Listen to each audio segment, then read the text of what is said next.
এই কোথায় এলাম গো?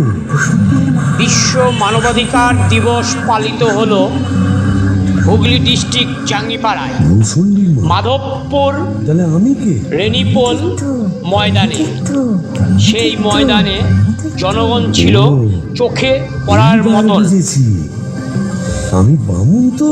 বিশ্ব মানবাধিকার দিবস উপলক্ষে তাই মোরে বস্ত্র ধন্য বিতরণ, দত্ত হয়েছি। নৃত্য, সংস্কৃতি অনুষ্ঠান আয়োজন ছিল।